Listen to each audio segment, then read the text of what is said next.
Ink DFS back here, bringing you guys another pick video. This is the first one for March, so this will be for March 1st, 2022.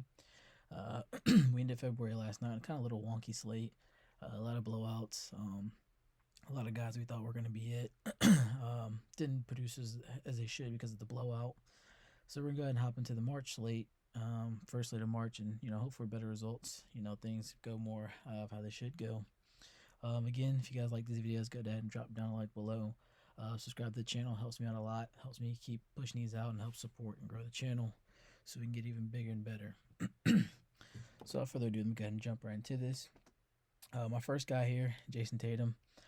Currently, this game's tied for the second highest total on the slate between the two Eastern Conference teams, currently fighting for playoff positioning, with the Hawks fighting for a playoff spot. Over the past 5 games that have been on blowout for these Celtics, Jayson Tatum has been on a tear. He's been playing all the minutes he can handle, getting at least 35 minutes a game. Really great usage rate in the 30 to 35% range, and getting as many shots up as he can with about 20 plus a game. I really see a game here is going to come out, score as many points as he can, hopefully 30, 40.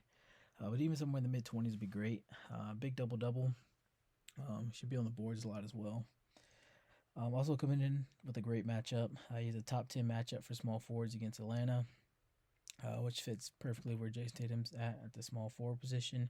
And also, this is the 5th best matchup for small forwards over the last 5. Also coming into this game with great history versus Atlanta, with his most recent game coming this season, scoring 61.5 fantasy points against Atlanta.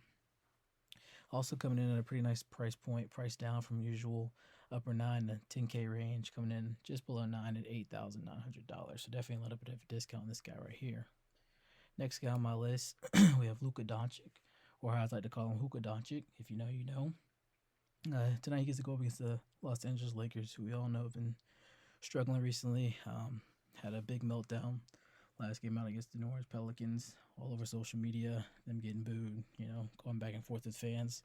So definitely a mess out there. Definitely a mess defensively. It sets up perfect for a guy like Luka, who's basically the whole team out there in Dallas, to kind of take advantage of this spot. Ever since Kristaps Porzingis has been out, whether due to injury or gone for the trade, this guy's been doing everything: shooting, rebounding, scoring, assists. He's leading all of it. He's been averaging the team, or leading the team, averaging about 38 to 40 minutes a game. So he's playing damn near the whole game. Also coming in with monster usage rate, hovering around the 40% range, sometimes even climbing up to 50% range. So, like I said earlier, this guy is basically the team. And on top of that, he's getting at least 25, 30 sometimes shots a game. So definitely a guy who has a great floor. And a matchup with the Lakers certainly presents a very high ceiling for him as well. Traditionally a slower team, Dallas. They get a great matchup against a more fast-paced Lakers team. They see a large pace differential boost here. So that should lead to a little bit more defensive stats for Luka, and also a couple more possessions for this team to get some more shots and scoring opportunities as well. The next guy on my list here, we have Scotty Barnes, who again was kind of one of those guys that went monstrous last night. Had a really efficient shooting night, great rebounding night, and really great on the defensive end. He's again going against this same Nets team that he demolished last night, and gets to go at him again. No one on this Nets team is really a formidable defender. He has old James Johnson out there, old Blake Griffin, and a little undersized Bruce Brown. So not many guys that can hang with him defensively.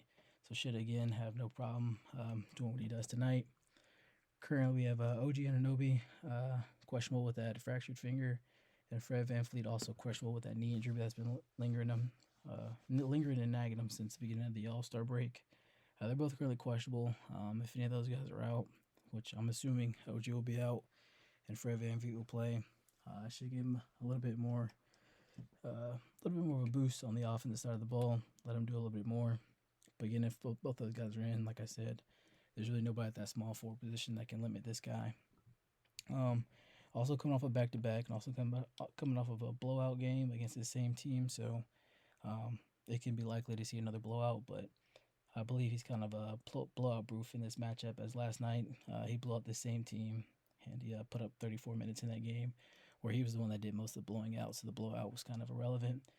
And also, he's a younger guy. I believe he's 19, 20 years old, so he should still have fresh legs, come off a back-to-back. So I don't think it's a guy who's going to be really affected by this back-to-back and the chance for a blowout. And also, Fanduel thought it was a great idea to respond to a 60-point game by dropping his salary down a couple $100. So definitely another guy here who's priced pretty well. So that's going to wrap it up. That was my 3 guys for today. Definitely guys are going to be in my lineup. So again, if you guys like this video, want to keep seeing them, go ahead and drop me down a like below, subscribe to the channel, and I'll see you guys again.